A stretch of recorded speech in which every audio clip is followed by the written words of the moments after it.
सास बहू का झगड़ा। अनामिका की सास पुष्पा अपनी बहू को कुछ खास पसंद नहीं करती थी और इसीलिए दोनों सास बहू में आए दिन झगड़ा होता रहता था। सास बहू के झगड़े के चक्कर में अनामिका के पति मोहित की जिंदगी मुश्किल में पड़ गई थी। बेचारा बार बार माँ और बीवी के झगड़े को सुलझाता ही रहता था, लेकिन दोनों समझने का नाम नहीं लेती थी। वैसे तो सब कुछ ठीक ठाक चल रहा था, लेकिन एक दिन अनामिका और पुष्पा के अंदर जोरदार झगड़ा हुआ और बात कुछ इस तरह थी। बहू, मैंने तुम्हें कल अपनी एक साड़ी धोने के लिए दी थी। हाँ मम्मी जी, वो साड़ी धोकर मैंने आपकी अलमारी में रख दी है। उसी की बात कर रही हूँ मैं। जरा देख तो, इस साड़ी को देखकर किसी भी तरह से लगता है ये धुली हुई है। अरे मम्मी जी, मैंने आपकी साड़ी वॉशिंग मशीन में अच्छे से धोकर सुखाकर आपकी अलमारी में तह बनाकर रखी थी। आपके तो नखरे खत्म ही नहीं होते।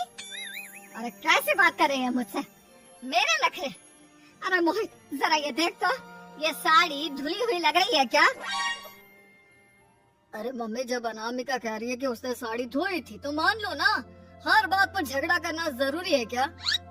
क्या है ना मोहित, तुम्हारी माँ को तो मेरे हर काम में नुस्ख निकालने की आदत पड़ गई है।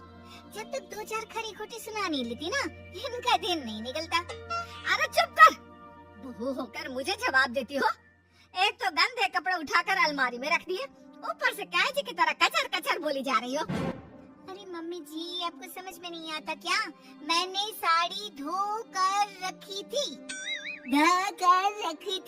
तो फिर इतनी गंदी क्यों लग रही है? अब मुझे क्या पता मम्मी जी, आप इस पर इस तरह तेल और घी की चिकनाई के दाग लगाकर लाएंगी तो ये मेरी जिम्मेदारी थोड़ी ना है। अरे तो हाथ से धोना चाहिए था ना। मैं आपकी बहू हूँ, नौकरानी नहीं जो एक कपड़ा रगड़ रगड़ कर हाथ से धो दूंगी। आपको पहननी है तो पहनिए, नहीं तो रख दीजिए। तुझे तो मैं अच्छी तरह बताऊंगी, मुझे जवाब देती है। एक दिन सुबह के वक्त। अरे अनामिका, मेरी व्हाइट शर्ट कहाँ है? आज ऑफिस में बहुत बड़ा प्रेजेंटेशन है और मुझे वो व्हाइट शर्ट पहन कर जाना है। मुझे पता है, आपने मुझे 2 दिन पहले ही बता दिया था और आपकी शर्ट मैंने धोकर अच्छी तरह आयरन करके अलमारी में लगा दी है। जाइए वहाँ से ले लीजिए। अनामिका, ये तुमने क्या किया? ये देखो, शर्ट पर लिपस्टिक का दाग लगा हुआ है और ये तो एक जगह से जल भी गई है। नहीं मोहित, ऐसा नहीं हो सकता। मैंने तो तुम्हारी शर्ट ठीक से इस्त्री करके अलमारी में लगाई थी। तो फिर ये जल कैसे गई अपने आप? अलमारी में लटके लटके थोड़ी ना जल जाएगी। पर मोहित, मुझे अच्छी तरह याद है। देखो, अपनी गलती को छुपाने की कोशिश मत करो। और अगर शर्ट जल भी गई थी तो तुम्हें पहले बताना चाहिए था ना, मैं नई शर्ट लेकर आ जाता। अब ऐन वक्त पर शर्ट कहाँ से लेकर आऊं?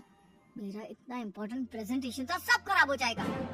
अरे बेटा, क्यों परेशान होता है? ये देख, मैंने तेरे लिए पहले से ही एक नई व्हाइट शर्ट ला कर रखी है। लेकिन मम्मी, आप मेरे लिए व्हाइट शर्ट क्यों लेकर आई? अरे मुझे पता था तेरा प्रेजेंटेशन होने वाला है और अपनी इस बहू पर तो मुझे बिल्कुल भी भरोसा नहीं। क्या पता मेरी साड़ी की तरह तेरी शर्ट भी गंदी करके रख देती। और देख, वही हुआ ना। बेटा, सारी टेंशन छोड़ और ये नई शर्ट पहन कर जा। थैंक यू मम्मी, आज तो आपने बचा लिया मुझे। कुछ दिनों के बाद। अरे अनामिका, जानती हो, ऑफिस में मेरा जो दोस्त है ना अमर, आज उसका बर्थडे है और उसे तुम्हारे हाथ का चॉकलेट केक बहुत पसंद है। थोड़ा सा बनाकर टिफिन में रख दो ना प्लीज। हाँ, क्यों नहीं। मैं बहुत अच्छा केक बनाकर आपके दोस्त के लिए रख दूंगी। तुम्हारे हाथ का खाना खाकर तो वैसे ही मेरे ऑफिस के सारे लोग इतनी तारीफ करते हैं, क्या बताऊं।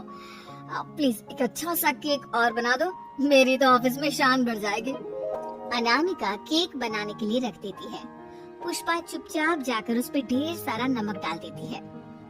देख अमर, तेरी भाभी ने तेरे लिए चॉकलेट केक बनाकर भेजा है, तुझे बहुत पसंद है ना? यार, तू बहुत किस्मत वाला है, भाभी इतना अच्छा खाना बनाती है और साथ में केक भी। वैसे भाभी को थैंक यू बोलना।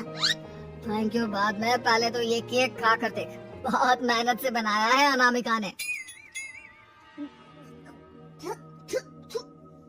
अरे यार, इस केक में तो बहुत सारा नमक है। लगता है भाभी ने शक्कर की जगह खूब सारा नमक डाल दिया है। अरे मोहित, तू तो अपनी बीवी की कुकिंग की बहुत तारीफ करता फिरता है।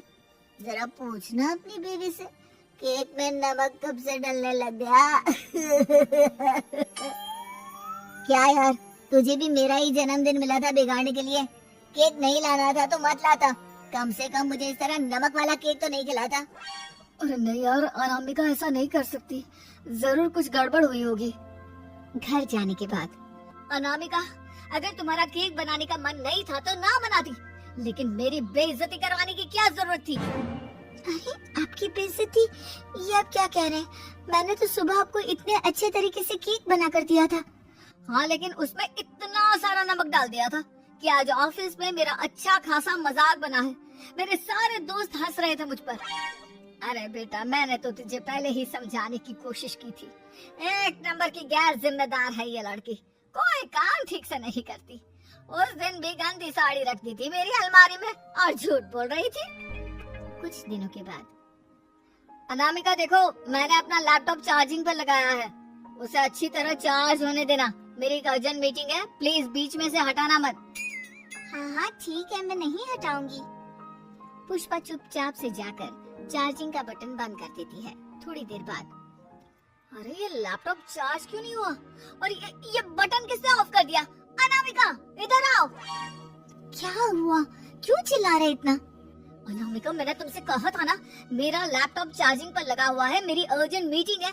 तुमने इसका स्विच ऑफ क्यों कर दिया? अरे मैंने ऐसा कुछ नहीं किया, मैं क्यों स्विच ऑफ करूंगी? कुछ दिनों से देख रहा हूँ अनामिका, तुम मेरा हर काम बिगाड़ देती हो। देखो, ये अच्छी आदत थी, कम से कम तुम्हें इस बात का तो ध्यान रखना चाहिए था कि मेरी कितनी इम्पोर्टेंट मीटिंग थी। अब क्या करूंगा मैं? आई एम सॉरी मोहित, लेकिन सच में मैंने जानबूझकर कुछ नहीं किया। अगर जानबूझकर नहीं किया तो क्या सब कुछ अपने आप हो जाता है? कभी मेरी शर्ट जल जाती है, कभी केक में नमक डल जाता है। आप मेरी बात क्यों नहीं सुनते? मैंने जानबूझकर कुछ नहीं किया। फिर से वही बात। अरे कितनी बार तुम्हें समझा चुका हूँ, इस तरह मेरा काम बार बार मत बिगाड़ा करो।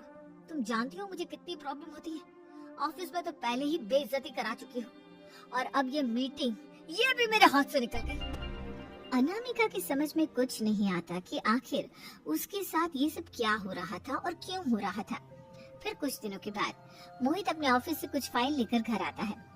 अनामिका, ये कुछ फाइलें हैं, इन्हें संभाल कर रख दो, और प्लीज इस बार ध्यान से, कोई गड़बड़ी नहीं होनी चाहिए।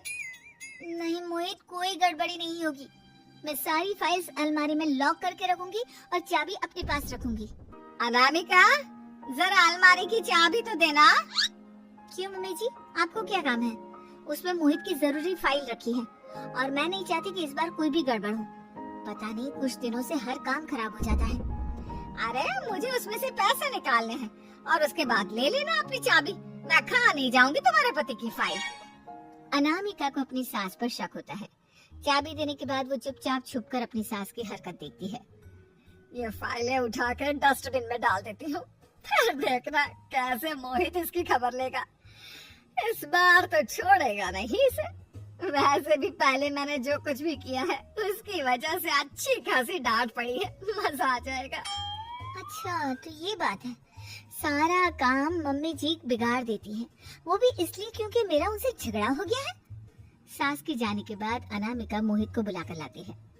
क्या हुआ अनामिका, क्या दिखाना है? ये देखिए, आपकी फाइल डस्टबिन में पड़ी हुई है।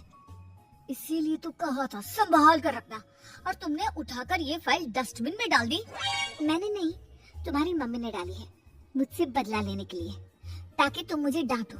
और अगर मैंने डाली होती तो मैं तुम्हें दिखाने के लिए बुलाकर तो नहीं लाती ना। सही कह रही हो, मैं अभी मम्मी से जाकर बात करता हूँ।